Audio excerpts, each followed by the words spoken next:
اعوذ باللہ من الشیطان الرجیم بسم اللہ الرحمن الرحیم.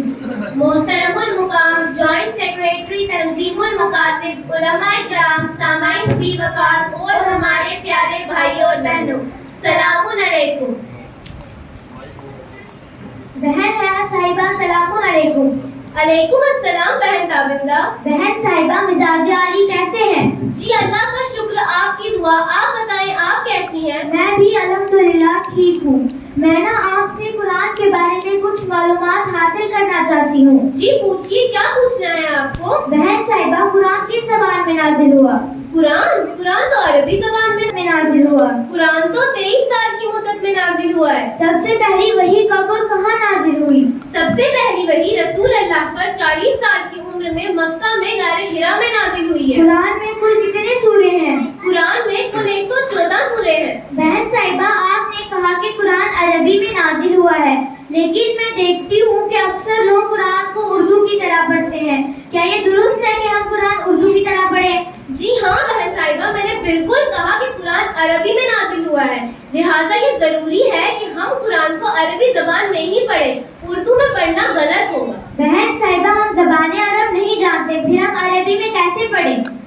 دیکھو بہن صاحبہ، زبان عرب والوں نے عربی زبان کے لیے کچھ قواعد و ضوابط مقرر کیے ہیں اور ہم کو ان قواعد و ضوابط کی رعایت کرنی ہے. بہن صاحبہ قواعد و ضوابط کیا چیز ہے؟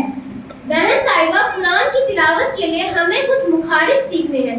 وقف و وصل کا خیال رکھنا ہے. علامات میں وقف و وصل پر توجہ دینی ہے. بہن صاحبہ یہ مخرج کیا ہوتا ہے اور مخارج حروف کسے کہتے ہیں؟ قرآن کی تلاوت جو بھی سورے ہم لوگ قرآن کی تلاوت کے لیے جو ہم سورے پڑھتے ہیں انہیں مخرج کہتے ہیں. اور علامات میں جو ان کی علامات کرنا ہمیں ضروری ہے. وقف و وصل کا خیال رکھنا بھی ان میں ضروری ہے.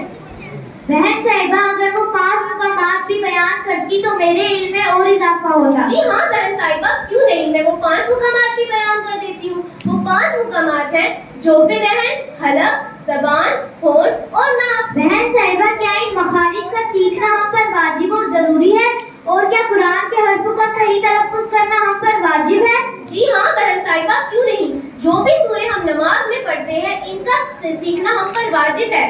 ان کے مخارج کا سیکھنا، صحیح تلفظ کرنا ضروری ہے، ورنہ ہماری نماز میں اشکال ہے. بہن صاحبہ آپ کا بہت بہت شکریہ، آپ نے قرآن کے سلسلے میں میری معلومات میں اضافہ کیا.